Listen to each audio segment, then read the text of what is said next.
नमस्कार दर्शकों, स्वागत है आपका अपने कार्यक्रम सरोकार में और मैं हूं आपकी होस्ट अर्पिता। दर्शकों, आज सरोकार में हम जिस विषय पर बात करने जा रहे हैं बेहद गंभीर है, जिससे हमारे समाज की बुनियाद बनती है, जिससे हमारे समाज का निर्माण होता है, उसे हम कहते हैं विवाह। लेकिन जब यही विवाह कच्ची उम्र में किया जाता है, छोटी उम्र में किया जाता है, तो ये विवाह अभिशाप बन जाता है, यानी बाल विवाह। बाल विवाह किस तरह से अभिशाप है, इसको लेकर तमाम दार्शनिकों ने अपने विचार रखे हैं। स्वामी विवेकानंद जी ने भी इसको लेकर जो बातें कही हैं, हमें उन पर गौर करना चाहिए। तब शायद हम समझ पाएंगे कि क्यों बाल विवाह हमारे लिए अभिशाप है, इस समाज के लिए अभिशाप है। तो चलिए नजर डालते हैं कि स्वामी विवेकानंद जी ने आखिर क्या कहा है। मुझे इस शैतानी प्रथा पर अपनी पूरी क्षमता से कदम बढ़ाना होगा। लड़कियों को शिक्षा मिले, वे निर्भय, आत्मनिर्भर और चरित्रवान बने, ना कि छोटी उम्र में विवाह के बंधन में बांधें। स्वामी विवेकानंद। इन विचारों को समझने की जरूरत है, इसकी गहराई में जाने की जरूरत है और इसीलिए सरोकार में आज हम चर्चा करेंगे कि बाल विवाह की वजह से कैसे एक बच्चे की जिंदगी पूरी तरीके से बर्बाद हो जाती है। ना सिर्फ वो बच्चा बल्कि उसका पूरा परिवार कैसे प्रभावित होता है, शिक्षा से लेकर स्वास्थ्य तक, यहाँ तक कि परिवार की नींव हिल जाती है जब बाल विवाह कर दिया जाता है। और इसका कानूनी पहलू कितना सख्त है वो भी आज के कार्यक्रम में हम आपको बताएंगे। स्टूडियो में हमारे साथ एक मजबूत पैनल है जो चर्चा करेगा और समझाएगा कि बाल विवाह को हमें ना क्यों कहना है। चलिए सबसे पहले हम लोग स्वागत कर लेते हैं पुरुषोत्तम कुमार जी का, जो कि पटना हाई कोर्ट में अधिवक्ता है। बहुत बहुत आपका स्वागत है। आप खास तौर पर कानूनी पहलुओं पर बात रखेंगे। हमारे साथ जो अगली मेहमान है डॉक्टर शीला कुमारी जी, आप स्त्री रोग विशेषज्ञ हैं। और शीला शर्मा जी, हमें ये जानते हुए बेहद खुशी हो रही है कि आप लंबे वक्त से जो है महिलाओं के विशेषज्ञ के रूप में कार्य करती आ रही हैं। तो आप हमें समझा पाएंगी बेहतर तरीके से कि छोटी बच्चियों की शादी जब कच्ची उम्र में होती है तो उनके शारीरिक रूप में क्या बदलाव आते हैं, उनको क्या कष्ट झेलने पड़ते हैं। हमारे साथ जो हमारी एक और ख़ास मेहमान है उनका स्वागत करते हैं डॉक्टर धर्मशीला प्रसाद जी, जो कि पूर्व प्रधानाचार्य है। आपका बहुत बहुत स्वागत है डॉक्टर धर्मशीला जी। आप शिक्षाविद हैं और शिक्षा के क्षेत्र में जब हम बात करते हैं ज्ञान की, तो ये समझना भी ज़रूरी होता है कि बाल विवाह को लेकर हमारे समाज में जो शिक्षित वर्ग है खास तौर पर, उसकी क्या भूमिका हो सकती है। हमारे साथ एक और ख़ास मेहमान है डॉक्टर नरेंद्र नाथ पांडे जी, शिक्षाविद आप भी हैं। आपका भी बहुत बहुत स्वागत है। तो हमारा जो पैनल है पूरी तरीके से तैयार है और जैसा कि हमने शुरुआत में कहा कि बाल विवाह के हर पहलू को समझेंगे। देखिए, बाल विवाह कानूनन अपराध है और अगर ये अपराध कोई भी करता है तो उसकी एक सज़ा भी है। मैं आपसे पुरुषोत्तम जी इसके विषय में जानना चाहूँगी, क्या लगता है कितनी सज़ा हो सकती है और कानून कहता क्या है आखिर इसके बारे में। इस पे हम लोग जब बात करते हैं बाल विवाह के ऊपर, तो इसके ऊपर एक अलग से कानून बना है जिसको हम लोग prohibition of child marriage act 2006 के अंतर्गत है।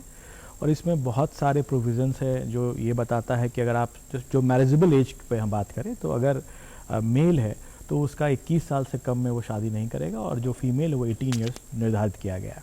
इससे कम में कोई भी एक पुरुष और महिला अगर शादी कोई भी करता है तो वो इस चाइल्ड मैरिज जो प्रोहिबिशन के ऊपर हम बात कर रहे हैं उसके अंतर्गत ये आ जाएगा। सवाल जहाँ इस शादी के साथ साथ जहाँ और भी हमारे गेस्ट सब लोग आए हुए इनके ऊपर बातचीत करेंगे। जब हम कानून के ऊपर बात कर रहे हैं तो शादी जो उसमें सम्मिलित हो रहा है या करवा रहा है वो भी इस कानून के अंतर्गत, इस एक्ट के अंतर्गत उनकी संलिप्तता हो जाएगी और उनके ऊपर भागीदारी बनेगी। और ये जो जब इसमें हम प्रावधान सेक्शन 15 अगर जो धारा इसका अगर पढ़ा जाएगा तो ये बोलता है कि ये नॉन बेलेबल ऑफेंस के अंतर्गत ये आएगा। तो अगर आप किसी को उसका रहे हैं कि आप शादी करिए या किसी के शादी में आप जा रहे हैं या आप ऐसा माहौल बना रहे हैं अपने गांव में, अपने पड़ोस में कि नहीं आप शादी कर दीजिए, और उसके तमाम तरह के आपके हो सकते हैं कई कारण होंगे उस परिवार को समझाने के लिए, लेकिन इन सारे चीज़ों को, इस तरह के कृत्य को रोकने के लिए कानून है और जिस कानून के अंतर्गत आप करेंगे इस पर फाइन भी है। जो दो अलग अलग मामलों के अंतर्गत 1 लाख और 2 लाख अलग अलग है कि अगर आप इसमें जा रहे हैं तो आपके ऊपर फाइन और प्लस बिहाइंड द बार इस तरह का भी प्रावधान इसमें दिया गया है। मतलब इसमें जो बच्चे हैं उनके माता पिता से लेकर उनके रिश्तेदार तक, जी। आयोजक, सबको जो है सजा हो सकती है। एकदम, आप अगर उस तरह की शादियां में जा रहे हैं, आप आयोजक हैं या आपने उसको किसी तरह का आयोजन में मदद किया है, तो आपके ऊपर भी जो इसकी जिम्मेदारी बनती है और आप भी इस प्रोविजन के अंदर जो है इस एक्ट के अंदर कवर बिल्कुल, होते हैं। बाल विवाह को रोकने के लिए काफी सख्त कानून है, लेकिन सिर्फ कानून से बात नहीं बनेगी। बात तब बनेगी जब हम आपस में ये समझेंगे कि इसको रोकना इतना जरूरी आखिर है क्यों। देखिए, अगर हम स्वास्थ्य के लिहाज से देखें तो मैं आपसे जानना चाहूंगी डॉक्टर शीला शर्मा जी। मैं अपने एक्सपीरियंस को बताती हूँ जी, जो मैंने देखा है, और मैंने गांव में भी देखा है और अस्पताल में भी देखा है। क्योंकि जब मैं ओपीडी आउटडोर में बैठती थी तो माँ लेकर आती थी लड़कियों की 14, 15, 16, वो शादीशुदा होती थी, उन्हें कुछ कमज़ोरी है, 10 तरह की बीमारियां हैं, खा नहीं रही हैं, तो हम पूछते थे कि शादी हो गई? तो हाँ, इसकी तो शादी हो गई। तो मैंने पूछा कि आपने अपनी माँ को की, तुमने आपकी शादी क्यों कर दी इसकी? तो बोली क्या करें, मेरे पास पैसे नहीं है, अभी तो कम पैसे में शादी हो जाएगी, तो इसलिए मैंने कर दिया। तो वो क्या होती है, उसी वजह से वो ससुराल चली जाती हैं और सब तरह का काम कर रही हैं, उनको कोई ज्ञान नहीं है, शिक्षा नहीं है। तो एनीमिया जो कहते हैं हम लोग, खून की कमी, बहुत ज़्यादा मैंने देखा है, खून की कमी उनमें है, कमज़ोरी है, खा नहीं रही हैं, उनका शारीरिक और मानसिक विकास दोनों नहीं हो पाता है। जब अगर हम कुछ से सवाल पूछते हैं कि आपको क्या खाना चाहिए, कोई ज्ञान नहीं है। आप कहाँ पढ़ रहे हो, उनको कोई ज्ञान नहीं है।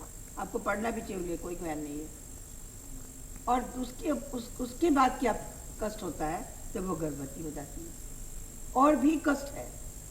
15 साल 16 साल की लड़कियों, 14 साल को मैंने देखा है, जिसको टीनेजर प्रेगनेंसी हम लोग कहते हैं, और उसमें इतना कष्ट उनको होता है, कितनी की मृत्यु हो जाती है अगर वो अस्पताल ना आए तो। और अस्पताल ऐसे अभी तो कम मैं देख रही हूँ, परंतु जब शुरू की बात है, ये हम 60-70 की बातें कर रहे हैं, भरे होते थे हॉस्पिटल में, भरे होते थे ओपीडीज में, हॉस्पिटल में, इमरजेंसी में आती थी लड़कियाँ, उनकी माँ पेरेंट्स लेके आते थे, और उसके बाद उन्हें हर तरह का कॉम्प्लिकेशन होता था, उसमें उसकी मृत्यु हो जाती थी। कहीं वो जांच नहीं करा रहे, कुछ दिखा नहीं रहे, कोई ज्ञान ही नहीं है। बच्चे को क्या ज्ञान है? बिल्कुल। बच्चा पढ़ा लिखा नहीं है, कुछ नहीं है, वो सिर्फ जान गई शादी हो गई, शादी कर दिया उसको, अशिक्षित है बिल्कुल। मतलब शारीरिक रूप से लेकर मानसिक रूप तक कोई विकास नहीं होता था। शादी का क्या अर्थ है? हमें माँ बनना है, माँ क्या चीज होती है, उन्हें कोई ज्ञान ही नहीं है। मतलब गर्भ धारण से लेकर उसमें जो प्रसूति होती है, उसकी जान से लेकर उसके जच्चे भी बच्चे नहीं को, ज्ञान है हमें क्या करना चाहिए, चाहे इस उम्र में शादी करने से क्या क्या कष्ट होता है। जैसे उनका जो भी डेवलपमेंट ऑर्गन्स होते हैं, डेवलप तो होते नहीं है, तो वहाँ भी आप देखेंगे कि अभी शादी हुई और उनके बाद उसको जेनेटेलिया वगैरह में पूरे फट जाते हैं, वहाँ पे आती है, बेहोश होकर आती है, ब्लीडिंग हो रहा है।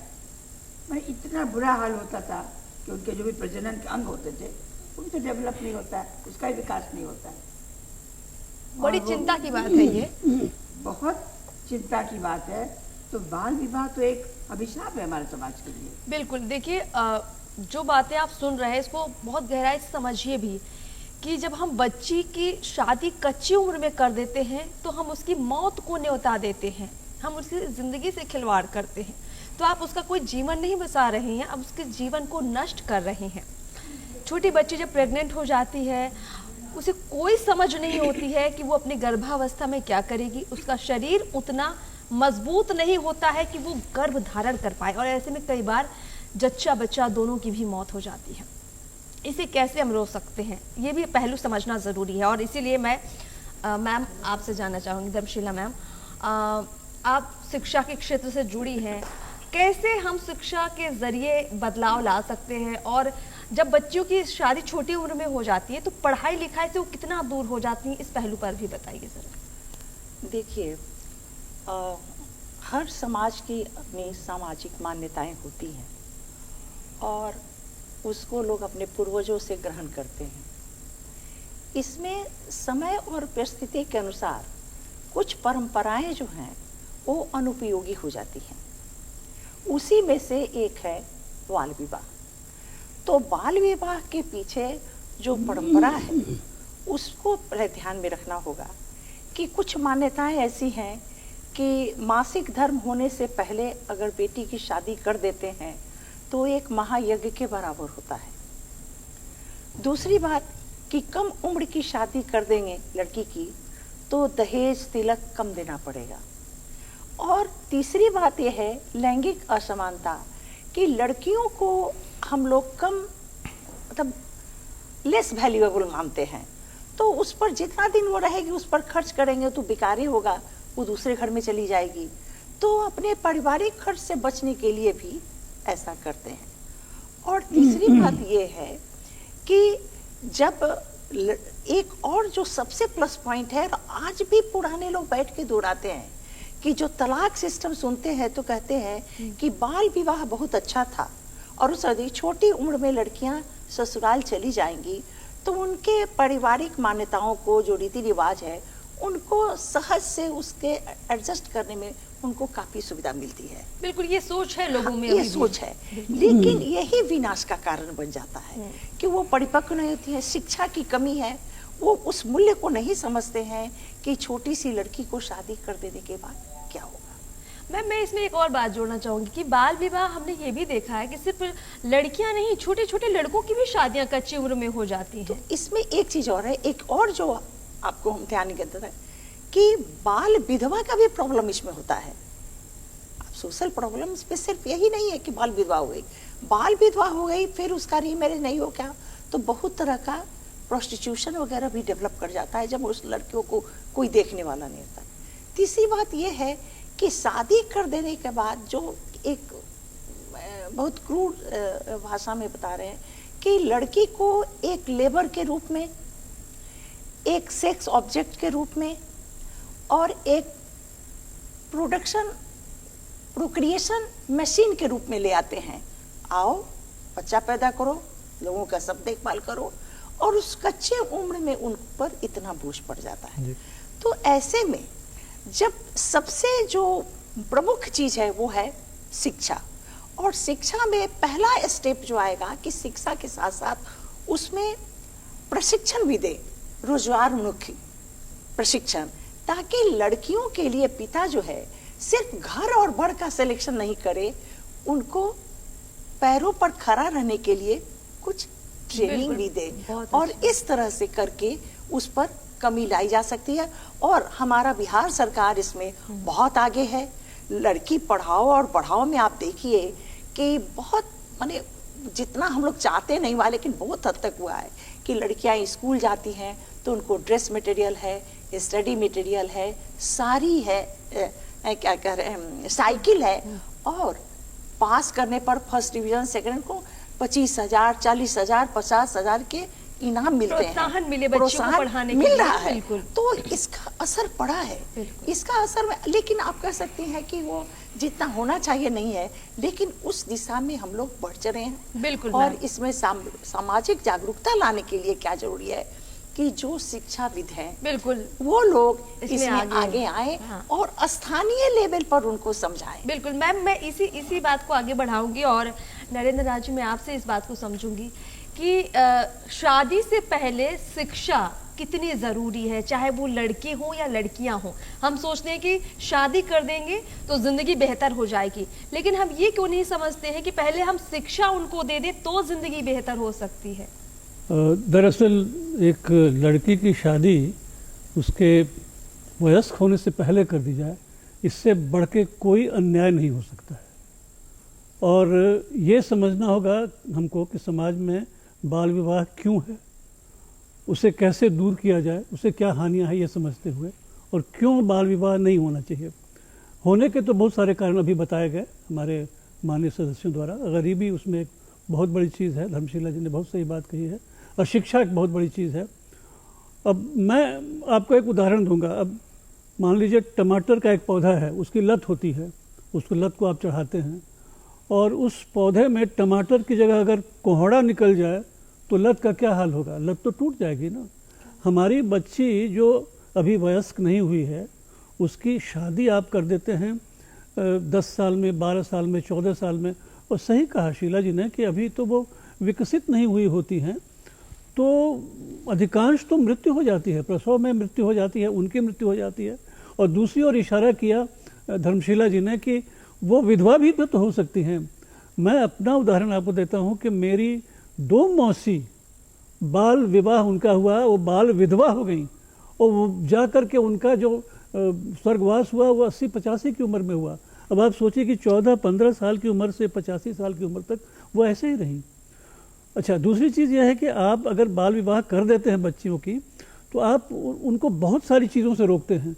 उनकी शिक्षा से रोकते हैं, उनके काम करने की जो उनकी इच्छा हो सकती है उससे आप उनको रोकते हैं, समाज में वो कुछ भी अपना योगदान दे सकते हैं उससे आप रोकती हैं।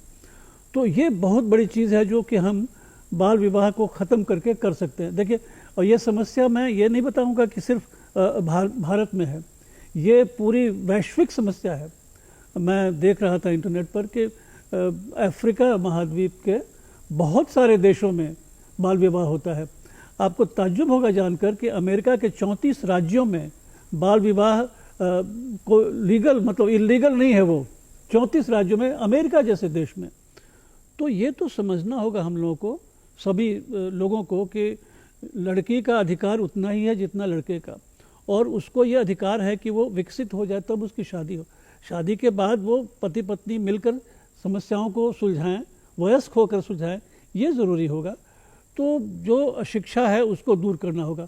और मुझे ऐसा लगता है कि इसके लिए हमें, जिसको सेक्स एजुकेशन कहते हैं, यौन शिक्षा, ये बहुत ज़रूरी है बताना। आंगनवाड़ी जैसे है, वहाँ पर महिलाएं हैं, वो बच्चियों को बता सकती हैं, उनको समझाएं।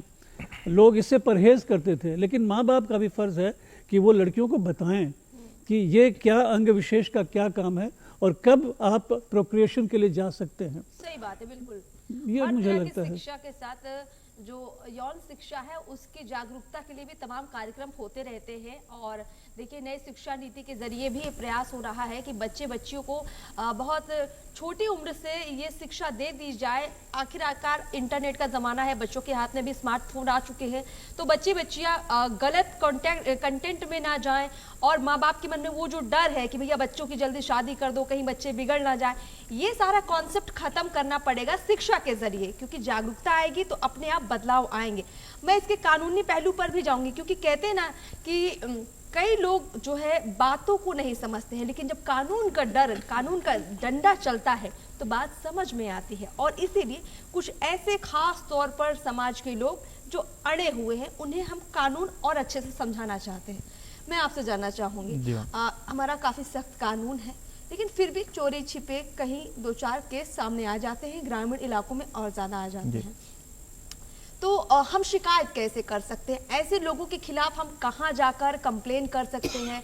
किस थाने में जाना होगा? कोई हेल्पलाइन नंबर है? इसके बारे में बताइए। सबसे तो महत्वपूर्ण बात यह है कि जब आपको पता चलेगा, ऐसा एप्रीहेंशन है, आपको आशंका है कि इस अमुक जगह पे शादी होने का है, तो जो आपका नियरेस्ट जो थाना है वहाँ बता सकती हैं कि इस तरह का यहाँ पे शादी होने का है। और जो चाइल्ड आपका मैरिज प्रोटेक्शन ऑफिसर्स भी जो है हर जिले में नियुक्त किए गए हैं, आप उनके माध्यम से भी उनको बता सकते हैं कि यहाँ शादी। और कई बार देखा जाएगा कि कुछ अमुक, जैसे अक्षय तृतीया हो गया, और भी कई तरह के ऐसे अमुक जो महत्वपूर्ण दिन हैं जहाँ पे ये लोग इस तरह के शादी करना शुभ मानते हैं।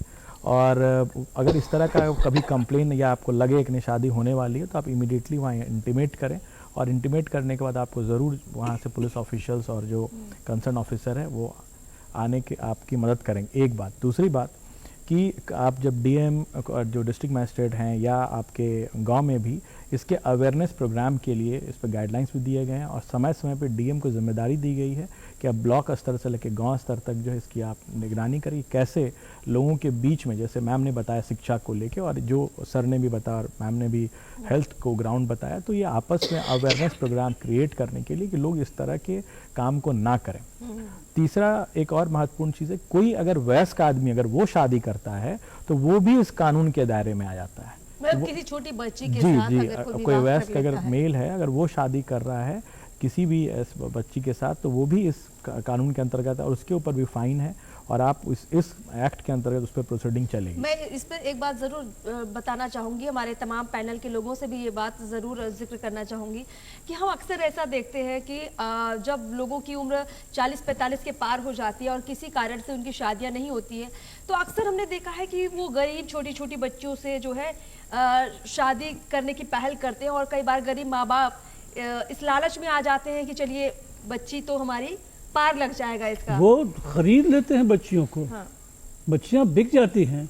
लेकिन समाज की बलिवेदी पर बच्चियों का आत्मसम्मान नहीं रहे, ये तो बहुत ही दुर्भाग्य की बात है। हमें तो मिलकर के एक मुहिम छेड़ देनी चाहिए बाल विवाह के विरुद्ध। सभी लोगों को मिल करके न केवल पाठशालाओं में, कॉलेजेस में पढ़ाया जाए, बल्कि घर में, समाज में, जो गांव है उस गांव में खास करके। देखिए, कुछ जैसा आपने बताया कि ये परंपराओं से भी चला आता है। जैसे आप राजस्थान में देखिएगा तो वहाँ बहुत बाल विवाह होते हैं। बिहार में तो घट गया है। सरकार की योजना है कि 2030 तक हम बाल विवाह को समाप्त कर दें। ये नजर नहीं आ रहा कि हो पाएगा, क्योंकि घटा नहीं है। 5 अगर महिलाएं विवाहित हैं, ये भी मैंने पढ़ा, उसमें एक जरूर ऐसी बच्ची है जिसका बाल विवाह हुआ है। ये हकीकत है। तो हमें तो ये समझना होगा कि ये गंभीर समस्या है। कम से कम आज की जनरेशन में या आज के दौर में ये विवाह ना हो, इसके लिए तो प्रयास किए जा सकते हैं। मैं धर्मशिला मैम, मैं आपसे ये सवाल ले लेती हूँ, चर्चा में जरूर आप ये बात रखिए कि जब हम बच्चे का विवाह जो है कच्ची उम्र में नहीं करते हैं, उसके लिए हम शिक्षा का रास्ता तैयार करते हैं, तो कैसे उसकी ज़िंदगी बहुत खूबसूरत हो जाती है। इस देश के लिए, इस समाज के लिए, अपने परिवार के लिए वो काफ़ी कुछ कर सकता है, कर सकती है। तो बेटा बेटी दोनों के लिए मैं ये बात समझना चाहूँगी आपसे, शिक्षा के पहलू को लेकर। देखिए, पहले तो लैंगिक असमानता जो है उस पर विचार करना होगा कि हम बेटा बेटी को एक नज़र से देखें और लड़की की भी पढ़ाई को उतना ही महत्वपूर्ण समझें। और जो लड़कियों को एक बोझ समझा जाता है, उसके लिए उन्हें इस तरह का प्रशिक्षण मिले कि बहुत ऊंची पढ़ाई नहीं कर रही है, उच्च शिक्षा में नहीं जा रही है, तो छोटे छोटे प्रशिक्षण के द्वारा भी वो कुछ कमाएं और काम करें। एक शंका जो बनी रहती है पेरेंट्स को कि हमारी लड़की ज़्यादा उम्र तक रहेगी कंवारी तो कुछ ऊंच नीच हो जाएगा। ऊंच नीच का मतलब समझती हैं कि कहीं वो यौन हिंसा की शिकार न हो जाए। तो इसके लिए ये जरूरी है कि हम लड़कियों को भी मतलब जागरूक करें कि वो अच्छे और बुरे लोग को, जो बैड टच और गुड टच की बात आती है, तो वो सब चीज़ भी आपको बताना होगा कि लड़की ज़्यादा उम्र तक कहीं जाती आती है, क्योंकि उसको बंद करके रखिएगा तो शिक्षा उक्षा तो होने वाला नहीं है। तो वो सब चीज़ से बढ़े और एक स्वतंत्र रूप से उसका विकास हो। एक छोटे से उदाहरण मैं आपको देना चाहती हूँ। हमारे घर में एक छोटी सी लड़की आती है, वो 14 साल की है। आती है 9 बजे 5 बजे चली जाती है। उसकी माँ हमारे यहाँ काम करती थी। कही कि आंटी जी अब इसकी हम शादी करेंगे। मेरा तो दिमाग गर्म हो गया। हम बोले इसकी शादी कैसे करोगे, तुमको पता है ना जेल भिजवाएंगे हम। अब वो बड़ी डरती है कि हमको जेल भेजेंगे। मैंने मजाक से कहा मुझे, लेकिन आज वो आई थी, प्रसंग देखिए, तो कही क्या कि हम तो अब इसकी शादी नहीं कर रहे हैं, लेकिन इसको समझा दीजिए कि जिससे हम मना करते हैं उसी से ही बात करती है। तो गार्जियन के मन में ये जो शंका है, तो हम बोले कि अभी बड़ी हो गई है, सब बात समझेगी, अब हमें ये बताने की जरूरत है कि वो कैसे आगे बढ़े। शिक्षित करने की जरूरत है। शिक्षित करने की जरूरत है। वो कौन है, कहाँ है, लोग कौन है, तो वो जब बाहर निकलेगी तभी तो जानेगी। हमारे लड़कियों के साथ एक सबसे बड़ी समस्या ये है कि ऐसी बच्चियां बस बचपन से सीधे जो प्रौढ़ा अवस्था में जाती हैं, उनके जीवन में किशोरा अवस्था नहीं आता है। बच्ची है, शादी हो गई, बच्चा हो गया, परिवार के बोझ आ गए, काम काज सब कुछ आ गए, किशोरा अवस्था किस टीनेज कहाँ वो ये कर पाती एक हैं। व्यक्ति के रूप में, एक मनुष्य के रूप में जो जिंदगी की खूबसूरती है, जो उसके अनुभव है, कुछ नहीं, वो समझने का मौका ही नहीं मिल पाता है हमें। जी सर, आप कुछ कहना चाहेंगे? मैं ये कहना चाहूँगा कि हमें ये संदेश देना होगा जनता को कि 18 साल के पहले आप लड़की की शादी न करें किसी भी हालत में। ये कानूनी अपराध है और एक सामाजिक आपका फ़र्ज़ भी बनता है। 21 साल से पहले बेटे की शादी मत करें, ये बहुत ज़रूरी है समझना, क्योंकि अगर आप पहले शादी कर देते हैं तो उसको पढ़ने का मौका नहीं मिलता है, अगर वो नौकरी करना चाहती है नौकरी का मौका नहीं मिलता है, वो काम करने का मौका नहीं मिलता है। शादी के पहले एक बच्ची क्या जानती है, शादी के बाद उसको कुछ समझ में नहीं आता है, और वो तो मैं तो कहता हूँ कि वो बलात्कार की शिकार होती है। वो कोई अपनी मर्जी से न शादी करती है न अपनी मर्जी से कोई संबंध स्थापित करती है। हमें देखिए, शिक्षा ही इसका एकमात्र उपाय है। हमें शिक्षित करना होगा, घर में, गांव में, शहर में, स्कूल में, कॉलेज में, और लड़कियों को बताना होगा कि तुम क्या हो, और लैंगिक असमानता को दूर करना, ये तो समाज की जिम्मेदारी है, सबसे बड़ी जिम्मेदारी। बिल्कुल बिल्कुल जरूर मैम। मैं बोलना चाहूँगी, क्योंकि मैं पटना मेडिकल कॉलेज में थी, जी, तो वहाँ मैंने देखा कि लड़कियाँ 14-15 साल की, 16 साल की, वो लोग अपने मन से उन लोगों ने शादी कर दिया। ऐसी 10 लड़कियाँ आई मेरे पास मेडिकल चेकअप के लिए।